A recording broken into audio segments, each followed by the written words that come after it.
Começar essa aula com um experimento bastante interessante, que também é muito simples, que na verdade consiste dessa roda de bicicleta, né, presa em seu eixo em um dos lados. Então reparem o que acontece com essa roda quando eu solto ela sem que ela esteja girando. Reparem que ela cai normalmente, como você provavelmente deveria esperar. Agora reparem o que acontece quando eu seguro mais uma vez a roda por esse fio, mas dessa vez com ela girando de forma rápida, como acontece quando você está andando de bicicleta por aí. Reparem só. Dessa vez a roda ela não cai. Parece até, né, que existe uma força miraculosa sustentando a roda sem que ela caia. Mas na verdade, como a gente vai ver hoje, isso é a mais pura física, tá certo? E reparem nesse movimento também que ela executa. Ela começa a girar também em torno de um eixo que está na vertical, no ponto em que eu estou sustentando por esse fio. Reparem novamente essa outra tomada que eu fiz. Então vamos entender o que está acontecendo aqui. Então nesse ponto O, né, é o ponto de sustentação, e o centro de massa dessa roda está nesse outro ponto que eu estou marcando aqui. E eu estou marcando aqui, com essa seta em azul, o R, o raio, que liga esse ponto de sustentação até o eixo em que está o centro de massa. E reparem que a roda ela está girando nesse sentido que eu marquei por esse ômega, essa velocidade angular.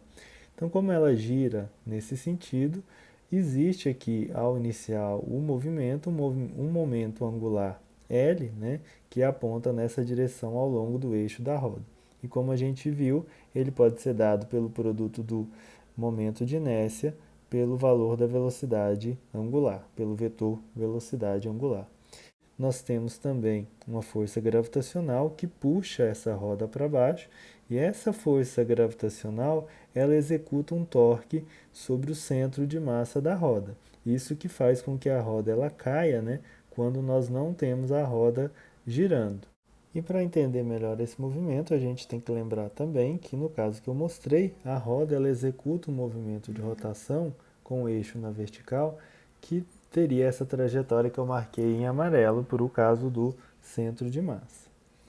Então, esse movimento a gente chama de movimento de precessão.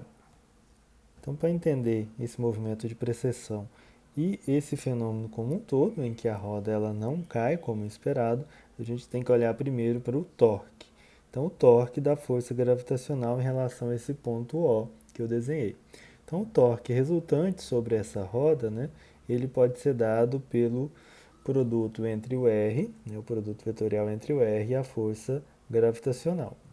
Então, se a gente fizer o estudo aqui dos valores e das direções, o que a gente vai observar, né? Então, aplicando a regra da mão direita, se eu tento pressionar o vetor R no vetor força gravitacional, o vetor torque resultante vai apontar para o fundo da tela, como eu estou representando aí agora, apontando no sentido de fazer essa roda girar. Então, nós podemos escrever o seguinte. Reparem também que o ângulo entre o R e esse torque resultante é de 90 graus, já que é um produto vetorial. Então, o módulo do torque resultante, ele pode ser dado por mgr, tá certo? Esse é o valor em módulo dele. E a direção ela vai estar apontando de acordo com como eu mostrei aí por essa seta em preto. E o que nós temos que reparar também é o seguinte. Então, eu estou desenhando aqui esse vetor L, né? Eu redesenhei aqui o meu vetor L, vetor momento angular. Imagine que esse vetor em vermelho seja o L no início do movimento. Então, chamando ele aqui de L de t. Após um certo instante de tempo dt, um tempo posterior, nós temos que o L já aponta nessa outra direção, que eu estou chamando aqui em azul, né, de L de t mais dt. dt é um instante de tempo curto, logo em seguida do início do movimento. E o ângulo entre esses dois vetores eu vou chamar aqui de dφ. É um ângulo bem pequeno, já que esse intervalo de tempo é muito curto. Então vou redesenhar aqui essa situação para simplificar. Então aqui está o meu L no instante inicial, t, e aqui está o meu L, momento angular, em um certo instante depois, né, que vai ser meu L de t mais dt, como eu estou escrevendo aqui agora. Então a ideia aqui é simplificar, né, o desenho tirando a roda em si, mas a roda está aí ao longo dessa trajetória pontilhada em amarelo. E aqui está o meu vetor, ou melhor, o meu ângulo δ. Então, o torque resultante, né, o módulo dele pode ser dado por dl dt. Eu posso passar esse dt para o outro lado, para o lado esquerdo. Então, vou ficar aqui, o meu dl, a minha variação no momento angular, vai ser dado pelo torque resultante, dt. Então, esse aqui é um resultado importante que a gente vai usar nesse desenvolvimento matemático para entender melhor o movimento de precessão e também o fato de que essa roda ela não cai mesmo com a aplicação da força gravitacional. Então, como a gente viu, o torque resultante associado com a força gravitacional é mgr, o módulo dele vale isso, e multiplicado por dt, como eu estou colocando aqui agora. Então, essa relação vai ser utilizada por mim daqui a pouquinho. Outra coisa que eu tenho que considerar também é que esse dl, essa variação no momento angular, é esse vetor que eu representei em verde, que sai da pontinha do L e vai para o L de t mais dt, como eu mostrei aqui. Para a situação em que esse ângulo δ é muito pequeno, né, ou seja, por um intervalo de tempo muito curto, essa variação no dl ela é mínima. Né? E reparem aí que o L não está mudando o módulo, mas está mudando a direção. Então, a gente vai estar falando aqui, nesse caso desse desenvolvimento matemático, de uma aproximação em que esse dφ, ele, digamos, tende a zero, ele é muito próximo de zero. Então, nesse caso, o que a gente pode escrever? Nós podemos aproximar esse vetor dl, que eu escrevi aqui em verde, como sendo do tamanho desse arco que eu desenhei aqui agora. Por um ângulo pequeno, a gente pode, sem problemas, aproximar esse vetor, que, digamos, seria uma reta, com esse arco. Então, o dφ, se a gente leva em consideração a definição de ângulo em radiano, é o tamanho do arco dividido pelo tamanho do raio. O tamanho do arco eu aproximo por dl e o tamanho do raio eu substituo por L, que é o momento angular inicial.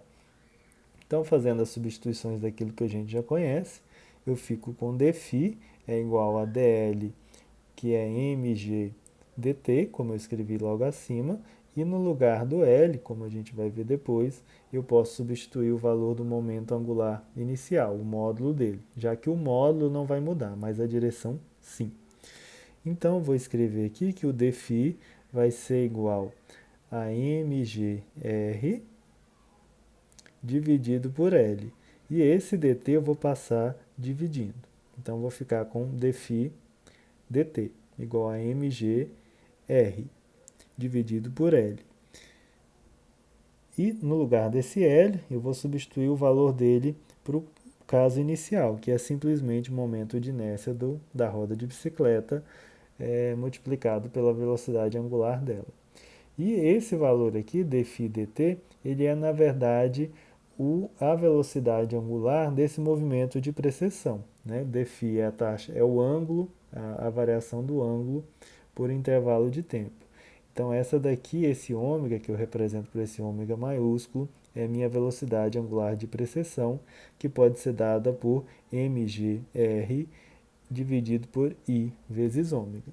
Então, essa velocidade angular de precessão ela só depende da massa da roda de bicicleta, da gravidade no local, do R, que é a distância do ponto em que eu sustento a roda até o centro de massa, do momento de inércia dessa roda, que é o I, e do ômega, que é a velocidade angular que eu coloco ela para girar inicialmente. Tá, mas o que isso tem a ver com o fato de a roda não cair? Será que tem alguma lei da física sendo quebrada aqui? Bom, na verdade não. O que está acontecendo, né, é que a gente esperaria que o torque dado pela força gravitacional faria com que a roda ela girasse, né, e teria esse movimento que eu estou falando aqui de cair. No entanto, isso não ocorre, porque como nós temos inicialmente um momento angular associado com a rotação da roda de bicicleta, esse torque associado com a força gravitacional, ele não gera em si uma rotação, mas sim uma tentativa de fazer com que esse momento angular inicial ele gire a sua direção. Então, nesse experimento que a gente está vendo, o resultado desse torque sobre a roda é que ele vai mudar o momento angular inicial. Mas ele altera o momento angular inicial, esse vetor, né, no sentido de fazer com que ele gire na horizontal.